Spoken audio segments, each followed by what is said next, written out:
Dynasty rookie rankings. Today we're talking about quarterbacks and tight ends in this video. We're putting them together. You are watching this at the earliest on March 1st, Saturday, so the combine is going on, but this is pre-combine recording, pre-combine ranking. And so keep that in mind. You know, things will change after the combine. Things will change, obviously, after the NFL draft and all the rumors that go around over the next couple of months. But I don't expect too many things to change at the top. And in tier one, starting off with the quarterbacks, my QB1, a lot of people's QB1 is Cam Ward.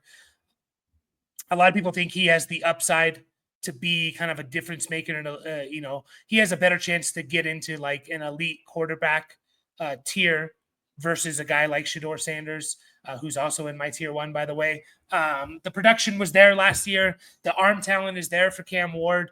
Is there some decision-making that's a concern, especially for a guy that's played in college for as long as he has? Absolutely. I do think he's not a perfect prospect, but I have a hard time. I know people are very low on these quarterbacks, and people think, oh, it's the Kenny Pickett year. I don't think it's quite that bad. And I have a hard time thinking that those teams in the top five are going to pass on a quarterback. All of them are going to pass on both these guys. One of them is going to go, in my opinion, in the top five, potentially both of them. And so, yeah, I mean, there's some flaws in his profile for sure, ball security and stuff, but he does have the raw talents that you kind of need to be in the NFL and to be a starter. So he's my QB1. I think I see him a lot going in like the top 5 or 6 in rookie drafts. And so that's probably where he's going to go. But it is a unique year, although he could be QB1 overall. And a lot of times in Superflex rookie drafts, QB1 overall is in the running to be the number 1 overall pick in a rookie draft. He's a lot of times falling outside the top 4, which is kind of crazy. So if you need a quarterback and you're picking in the middle of the pack this year, this might be your year to get one. Shedeur Sanders is also in tier 1 for me. He's my QB2, but he's still in tier 1. There's a huge separation between Shedeur Sanders and Cam Ward, which I don't quite understand at this point. You know, if you do rookie drafts, by the way, if you do want to join some live rookie mock drafts, join our Discord. Link is in the description. It's the best way to get into them. Also, subscribe and hit the bell. But if you've been watching or participating in live rookie drafts with all the content creators across the board, which there are a lot of doing them, you see like Cam Ward a lot of times go top 4, top 5, top 6. Shedeur Sanders falls to the end of the first. Sometimes I've seen even in the second round, despite him going, 3rd overall or something, if you use, real mock drafts to use as landing spots. So it's kind of crazy, that separation. Even Keep Trade Cut, there's a huge separation when the rankings first came out. Cam Ward was, I think, like top 14, and Shedeur Sanders was like QB 23. Even right now, Cam Ward, QB 19, Shedeur Sanders, QB 23. Shedeur Sanders could still go over Cam Ward in the NFL draft. So, like, I don't think there should be this huge separation. I do think he has a limited ceiling in terms of fantasy production, Shedeur Sanders. I think his best is like a Tua type of production. Good quarterback, QB, QB 15 or something like that. But, it's funny because he does all the things that we look for in quarterbacks, the processing, the accuracy. I think he's the most accurate quarterback in the history of FBS Division I football. Good under pressure at times as well. And yeah, the processing speed and stuff like that. Like, those are the things we generally look for our quarterbacks. And like, we're not as worried about the arm talent because, you could survive if you're good and everywhere else. So I still think he's a good player. I still think there's a chance he falls, but I think he's a 1st-round pick, almost a lock. So into tier 2, Jackson Dart seems to have separated himself as the QB3 in this draft class. A lot of people are mocking him to go in the 1st round, potentially, maybe in the back end of that 1st round. And so Jackson Dart is the QB3, right? For me right now. And I think that's fair. I don't know how to evaluate Jackson Dart very well. So if he does get a good landing spot at 1st-round draft capital, I'm going to have to respect that and maybe take him 1st-round rookie drafts. But like, that offense was just so catered to the quarterback. They made it so easy. I mean, that's what makes Trey Harris, the wide receiver for Ole Miss, so hard to analyze. It's like, because he's running like 3 routes. It's quick game. Everyone's running hitch routes, slant routes, go routes, and so, the quick game stuff, like it's like a one read type of offense a lot of times. So, but again, if he does go first round, like Rams are a spot where, a team trading back up into the back end of the first round and taking him to get that 5th year, for him. So I could see it. I could potentially see it, and I'll have to respect that. But obviously, the production was there. He has a sneaky rushing floor as well. I think he'll give you kind of like Bo Nix type of rushing production, maybe rush for 400 yards consistently in the NFL. So there's that as well. But Jackson Dart is in tier 2, and he is my QB3. He is in there still with Jalen Milroe. Now, if we were tiering these for real NFL football, I don't think Milroe would be here. But we're talking about for fantasy football. If Milroe goes in the 2nd round, maybe even in the 3rd round, a team's going to give him a shot, and a team could potentially say, you know what, we can work with this a little bit better than all these other quarterbacks because we can do things differently with Milroe. We can run a zone read offense, right? We can have a really good run game with the quarterback running back combination, and we'll make up for the maybe the lack of passing that Milroe has. Milroe and Jalen Hurts, if you look at their first few years in college, have very, very similar numbers, right? Like Jalen Hurts, I think Milroe played 3 years in college here. I'm just double checking. I think he started mostly for 2 years in college. He was a starter. His first couple of years, he didn't do much. If you look at Jalen Hurts after his first couple of years, Hurts and Milroe's numbers after 2 years starting in college were very, very similar. I think Hurts was a little bit better protecting the ball, but they were very similar in terms of like the raw production and stuff. And then Hurts went to Oklahoma and had that big year. So I still think there's room for Milroe to grow. He's going to test off the charts at the combine most likely, but for fantasy, he runs the ball over 700 yards rushing, 20 touchdowns. And even if he only has 2 years as a starter, those 2 years as a starter is probably going to be more valuable than Jackson Dart. It's probably going to be more valuable than any other quarterback on this list, because I'll take 2 years of QB7 versus 5 years of QB16. I'll take the QB7, 2 years of it, even if it's not going to last. Justin Fields threw for less than like 2,600 passing yards 1 year and was the QB7, I think, in points per game because of his rushing ability. So if he gets that early day 2 draft capital, I'm really going to like Milroe, maybe even over Jackson Dart, just because I think the upside is with him. Into tier 3, and this is where it starts getting a little bit shaky. I don't really have a good grasp on who's the QB5 in this draft class, and I think there's a good chance none of these guys are just that good. They're all kind of backups in the NFL. If they go round 3, I'm probably not going to be interested unless they go round 3 to like a team that knows how to develop quarterbacks and run an offense, like the Vikings. Maybe not the Vikings, but it's just an example of a team that knows how to develop quarterbacks and run an offense. Vikings, Rams, 49ers, teams like that. So Dylan Gabriel is interesting to me because I do think he's like, if he was just taller, he would be in the talks to be potentially like in the conversation of a guy like a Jackson Dart, but he's not. He's like, I think he measured in at like 5'11" at the Senior Bowl, I think it was. But like, to me, he has kind of all the other talents that you need. Like, I think he's actually a pretty solid quarterback. He's just short, and generally shorter quarterbacks don't do well in the NFL. Baker Mayfield, Drew Brees are kind of the exceptions to that.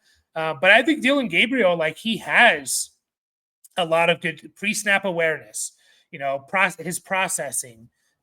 You just watch him. It looks natural. His feet look natural. He's good in the pocket. He's not this mobile guy, but he's good in the pocket. His ball placement's great. Again, it's just very, very undersized for the position. I think, his arm talent is a little bit lacking as well. So it's going to be a team. Do they want to take a shot on him or not? But I think he's intriguing in that sense of like, he kind of has everything else. If he was just like 3 inches taller, we'd be talking about him in potentially as a first round pick, in my opinion. Tier 3, we continue along. Will Howard, again, this is all going to change when the NFL draft comes, the combine and stuff. Will Howard, I've been hearing some stuff about him of like, is he like a sneaky in contention to be a day 2 pick? I would be happy if any of these guys are day 2 picks. Like, that's where I'm like, okay, that's like All right, you made it into the third round. Great. Most likely, I think a lot of these guys are going to be day 3 picks and kind of irrelevant for fantasy, backup quarterbacks and stuff. In super flex leagues that matter. Will Howard's interesting. I think he has some potential to and I've been hearing about it. Like, does he have sneaky potential to be like the QB4 in this draft class ahead of Jalen Milroe? I think people are kind of throwing that out there. Again, a lot of this is just going to change. I have him as my QB6. That's not really saying much. We'll see after the NFL draft, after the combine, if that changes. And then Riley Leonard, I put as my QB7, mostly because of the rushing ability. So, if he does get a shot, I think teams are going to run kind of like a Daniel Jones, like an offense like Daniel Jones, where it's, zone read type of offense. And you could get a sneaky, Riley Leonard is the starter for a year and he rushes for 700 yards in the NFL. Like, that could happen. So that's why I have him a little bit higher than some of these other guys. Just because if he does get his shot, essentially, if you're a quarterback that's taken, round 3 or later for fantasy purposes, you kind of need to run the ball in order for me to be interested. Like I said, maybe if you get onto a team like the Rams or the 49ers, but really you need to be able to run the ball. And Riley Leonard can run the ball. Again, I don't know what his 40-yard what he clocked in as or something. I think he's going to potentially run in the 4.5s, which is good for a quarterback. So he has that mobility and stuff like that, which maybe a team will say, hey, I'll take a chance on that guy as my backup developmental guy. And then rounding out tier 3 here is Quinn Ewers. I'm just not a big Quinn Ewers fan. He doesn't really run the ball. I thought he was very inconsistent at Texas, despite just think of all the weapons that have come out of Texas the last couple of years. Xavier Worthy, Adonai Mitchell, Jatavian Sanders, Bijan Robinson. I think Bijan and Quinn Ewers lined up together, right? Bijan Robinson, Roshan Johnson, Jonathan Brooks, Jordan Whittington, by the way. And then this year, you have guys like Isaiah Bond, Matthew Golden, Gunnar Helm, the tight end. Like, you have all this talent coming out of Texas, and it just felt like the offense was a little bit too inconsistent for my liking. So, again, this could change if someone says, you know what, no, we're going to take a shot on Quinn Ewers early round 3, late round 2 or something. Sure, then I'll bump him up. I'll respect what the NFL says about him, but I don't know. I'm just not a big Quinn Ewers kind of fan necessarily. Tier 4, again, this is just some other names that you hear. Kyle McCord led the nation in passing yards and stuff at Syracuse. This is probably a day 3 pick. I don't want to spend too much time on them. These are just other, the next names that I hear. Obviously, you hear the top tier guys. I hear Will Howard, Quinn Ewers, Riley Leonard a lot. And then I also hear these guys. So it's Kyle McCord. It's Curtis Rourke out of Indiana, who had, Indiana had a really good year this year. Kind of hear his name tossed around as, again, a day 3 pick and things like that. It's going to be as a backup quarterback. These guys are being drafted as a backup quarterback, and that's just how it is. And then the last guy, QB11, made it in. Tyler Shuck. I know it's a weird spelling for that, but it's Tyler Shuck out of Louisville. I hear him getting some hype as well. Again, I would be very surprised if he went day 2. I would be shocked. So that's my top 11 quarterbacks. I know it's weird to go 11, but I did have Tyler Shuck in that tier with McCord and Rourke, so I decided to put him in there. Into the tight ends here. Again, guys, if you're enjoying the content, make sure to like and subscribe. We put out Dynasty content all year long. Join our Discord. We do live rookie drafts. We do live startup drafts, mocks. We're going to be doing real money leagues here. We're going to start getting those set up this month. So if you're interested in playing against me and the other listeners of this channel and my brother and my father, join the Discord, and you can get into some leagues there, real money leagues. Moving on into the tight end position. This is a good tight end draft. There's 2 guys in tier 1. It's Tyler Warren and it's Colston Loveland. I spoiled it, but Tyler Warren is my wide receiver. My tight end 1. A lot of people love Tyler Warren. I love it. I'm a sucker for versatility. The dude's big, and not only is he big, he could just do everything. He lines up everywhere. I think he lined up at center, as a quarterback in the Wildcat. He can line up out, in the slot. Obviously, as a tight end, he could just do everything. I think he ran. I think he's going to run in the 4.6s. which is pretty good speed for a tight end, especially a guy who's like 260. I love Tyler Warren. He's my tight end 1, and I'm going to tell you why I like him more than Colston Loveland, even though Colston Loveland, for fantasy purposes, seems to fit more of what we're looking for. And I'll tell you why when I get to Colston Loveland. One thing I will say about Tyler Warren, it is interesting, like this season came out of nowhere. Over 1,200 receiving yards. Obviously, they played 16 games, a lot more than other teams, maybe 4 more than a lot of teams, but over 1,200 receiving yards, 26 carries. Like this came out of nowhere to have over 1,450 total yards with 12 touchdowns. You look at his years before, he was okay in 2023, 34 catches, 422 yards, and 7 touchdowns. I think he was their leading receiver at the tight end position. And a lot of people saying like, why do we use him more? But before that, it was like nothing. They did have a lot of tight ends that have come out of Penn State since he's been there. Pat Fryermuth, Bretton Strange, Theo Johnson. So all these guys have been on the teams, were on the team with Tyler Warren. So I don't know, just kind of funny that this just came like massive season came out of nowhere. But Colston Loveland is my tight end too. Don't just look at the raw numbers there. 56 catches for 582 yards and 5 touchdowns don't sound that impressive. Couple things though. One, he missed 3 games for Michigan. So there's that. Even though he missed 3 games for Michigan threw for 1,678 yards. And Colston Loveland, missing 3 games, had 582 of those. Do the math. That's like 33%, right, of their passing offense, despite missing 3 games. So he probably would have been 45% of their passing offense. They threw for 12 touchdowns, and Colston Loveland had 5 of them. Once again, missing 3 games. He would have easily been over 60-70% of their production at the overall production at passing. So he was their passing offense. Colston Loveland's great. He's going to line up. He's going to be that big slot player. And that sounds more intriguing for fantasy, right? Oh, this guy's going to line up. And my issue with Loveland is it's not an issue, but the reason why I have Warren over him is that I'm confident 100% that Warren's going to be able to do everything that's asked of a tight end in an offense, blocking and in line and all that stuff, right? He's going to be able to do line up in the backfield, all that stuff. And I don't think Loveland's going to be able to do all that stuff. I don't think he's quite as versatile. And I think there's a chance, doesn't mean it's going to happen, but there's a chance that he doesn't play as much because of it. Look at the Bills. The Bills are a perfect example of a team who they have a guy like Dalton Kincaid, who we're all excited about and all of that. But they're kind of a heavy run offense team. They run the ball a lot. And you look at the snap percentage for a guy like Dalton Kincaid, and you're looking at it and you're seeing, okay, 84% good, right? That's great.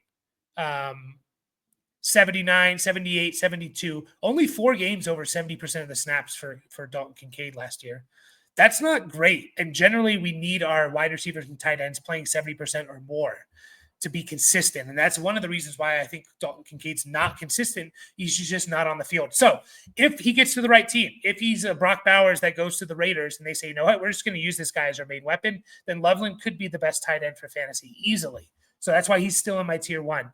But I think there's a better chance that I know that Warren's going to get on the field 90% of the time. I'm fairly confident in that from early on. He's going to get on the field. Colston Loveland could if a team wants to use him that way. But if he's going to go to a team that wants to use him like a Kincaid, we could see some inconsistencies, especially for the first year or 2. So that's why I have him down a little bit lower.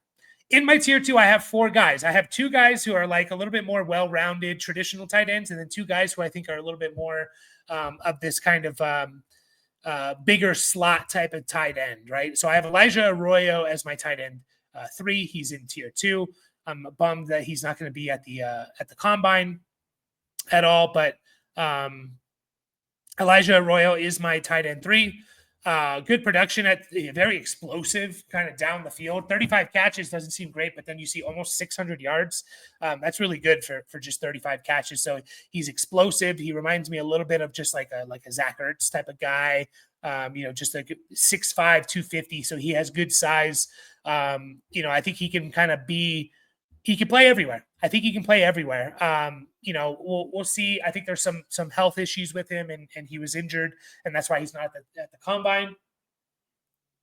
But if a team takes him in the second round and they're going to use him, as that mostly as a receiving guy that can block as well. Is he an elite blocker? No, but like he can block, and so like I think that's like the perfect combination. You don't want to be a tweener, right? Which there's another guy on this list that's a little bit of a tweener. You don't want to be just a pure blocker. You want to be right in the middle, right? And I think Elijah Arroyo kind of is that. Could he be better as a blocker? Yes, but he's good enough for a team to be able to use him because he makes up for a lot of it with his receiving ability. He's not Kittle level, but he's good enough. Mason Taylor is my tight end 4.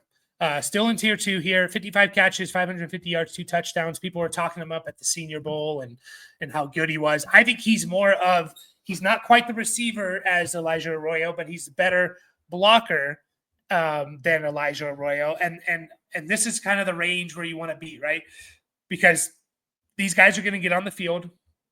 They're going to be played in the traditional. They're going to be like the Cade Ottens of the world, where it's like you go look at Cade Otten's snap share. The dude plays like every single snap. Cole Kmet's of the world, and for that reason, they have a very low floor in terms of their production. Right? They have a very low floor, and they're usually good for fantasy, at least to give me 3-4 catches, 40 to 60 yards, right, and the occasional touchdown. Like that's what Cade Otten does. When he's healthy. It's what Cole Kmet has done, except for really last year. Cole Kmet, what did Cole Kmet do last year?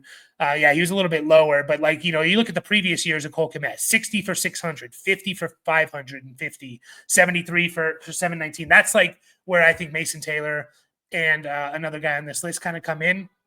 And for that reason, and plus they still have, there's always upside, right? They can always be better than that. But I think that's like the floor for a guy like Mason Taylor is that like, okay, he's just going to be a tight end that's out there 80-90% of the snaps. He's going to give you consistent, 4 catches. He's going to be those 50 catch, 500 yards minimum tight ends. Can he get to that next level? We will see. Harold Fannin Jr. I put in at the tight end 5. Here's the issue with Harold Fannin. I know a lot of people love him. The numbers are insane. 117 catches, 1,555 yards. I think both of those led the entire nation in Division I football. 10 touchdowns. He also had 9 carries. So, he's just an athlete. The issue with Harold Fannin is that he's a tweener. He's a tweener, and the right team is going to have to take him. And you would think if a team takes him in the second round that they are going to use him as more of a receiving guy, right? He reminds me of guys like Jonnu Smith, Mike Gesicki, Chig Okonkwo, guys like these where it's like, and those first 2 names, you're like, well, that's great. Those guys were good for fantasy. And yes, they were this year, but they're also very inconsistent. We know that Gesicki and Jonnu and Okonkwo are some of the better, Isaiah Likely, some of the better pure receiving tight ends, right? But you see inconsistencies. Mike Gesicki had back-to-back 700-yard seasons, and then he disappeared for 2 years, went to on Miami, on New England, did nothing, less than 400 yards, and then he had a good season with Cincinnati. Jonnu Smith was kind of the same. He had a pretty solid year in Tennessee, goes to New England to die, comes back, is decent with the Falcons, and then really good with the Dolphins. Chig Okonkwo, there was some hype for him going into his second year, and then he hasn't really kind of built on that first year that he had. And the reason why is because these guys are tweeners. And yes, the team that might take him in the second round might use him as more of a receiving guy, but that could change. The coaching staff could change, right? Like it did with Chig Okonkwo. And that's an issue, right? That could be an issue because they say, you know what, you're a tight end, but we don't do the things that I need a tight end to do. And it makes your offense less versatile. Even guys like Mike Gesicki, was good last year, maybe not as consistent as we wanted. He didn't play as much as you would think. His season snap percentage was 46%. His highest, he hit over 70 one time. He hit over 70 one time, over 60 2 other times. So he was under 60 in 14 of his 17 games. He was under 60%. And again, that's generally why we can't rely on these guys. And that's why Mike Gesicki will go 10 for 86 in one game, and then he'll have 2 targets for 0 catches in another game. Like there's no consistency with there. So even Jonnu Smith, I think he was used a little bit more than Gesicki was, but Jonnu Smith wasn't 55% of the snap share for Jonnu Smith. He was over 70 twice, over 60, another 5-6 times. So he was higher, but not quite as high. So that's my issue with Harold Fannin. Kind of a long rant there, but he's a tweener. He's going to have to get to the right team. If he does and the team wants to use him that way, then great. But you got to be certain that coaching staff's going to be there a while, because if the coaching staff changes, then Harold Fannin could drop off.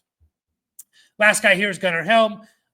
Everything I said for Mason Taylor, I kind of translate back to Gunnar Helm. I think he's that perfect kind of guy where, what you're getting. You're getting a baseline of 40, 50 catches, 500 to 600 yards, 5 touchdowns, hopefully. Can it be more? We'll see. But you're getting that baseline. And so these guys are pretty safe. They're good blockers. Not amazing, but they're good enough blockers to be out there.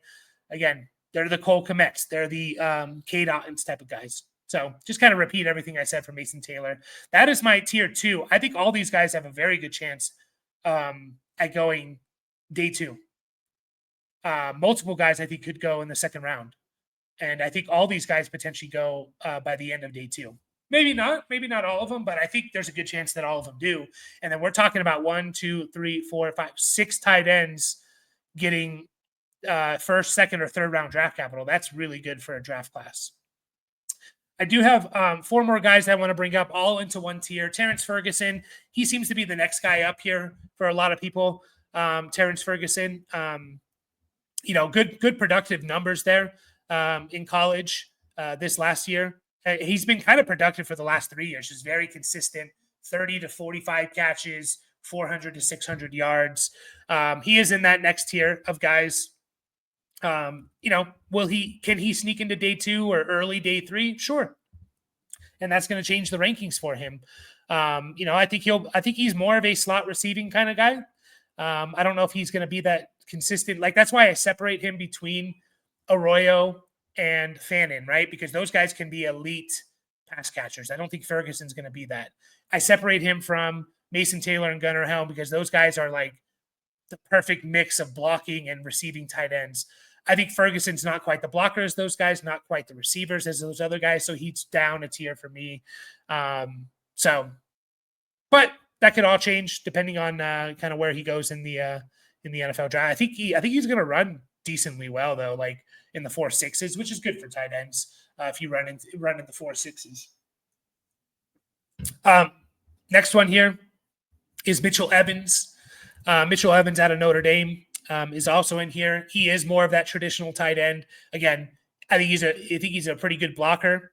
I think he's a solid receiver. I don't think he's an elite receiver or anything like that. I think he's a solid receiver. But I think he's very good at catching the ball.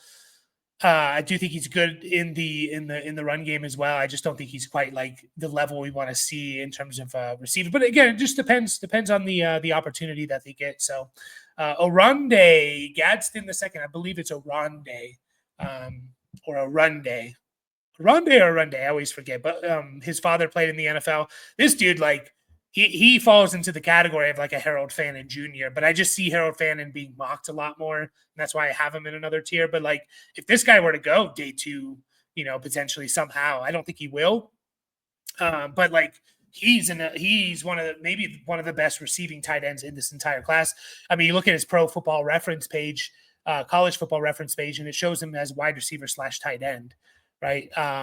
His 2 years that he was healthy, he was incredibly productive. 2022, 61 for 975 and 6. Last year, as you can see, 73 for 934 and 7. So just insane production when he's healthy. It's just the issue again is he's a tweener. He's a tweener. I think he was a little bit heavier than expected. I think he got into the mid 240s, which is actually not that bad. And I think he's going to run potentially run in the. I wouldn't be shocked if he hit a low 4.5, high 4.4. I think he's almost a lock to be in the low 4.5s. Again, recording this before I've seen the combine. The combine's going on now, and I think tight ends have already they've already tested because this is being posted on Saturday. But I think he potentially runs in the high 4.4s, which is really good. So if he could weigh in the mid 240s, low 250s, even if people think he can get there, there's something here with Aronde. Like, again, this could change. If someone wants to take a shot on him, the dude's an amazing pass catcher. Again, like, it's just whether or not he's going to be able to block. And then the last guy here is Jake. I always have a hard time I want to say bringing stool, but it's Breninging stool. So it's a weird name. I probably said that wrong, but another guy that, like, I think he's a pretty solid pass catcher. I think he's kind of like a Terrence Ferguson type of guy. Is he quite the blocker as those other guys, like Mason Taylor and Gunnar Helm? No, but like the dude's, he's pretty good. He has some size, he's tall, but I don't think he's quite built. He's more of a slot. He's kind of like, he's Terrence Ferguson, like same thing I said for him. So we'll see where these guys go. I think it's a very deep draft class. I think those first 6 guys that I talk about are probably almost locks to go day 2 at the latest, maybe early day 3. And there's a couple other guys like an Aronde or Ferguson that could sneak into that early day 3 area, in my opinion. So appreciate everyone for watching. Hope you all enjoyed it. Make sure to hit the like and subscribe button. I'll see you all very soon.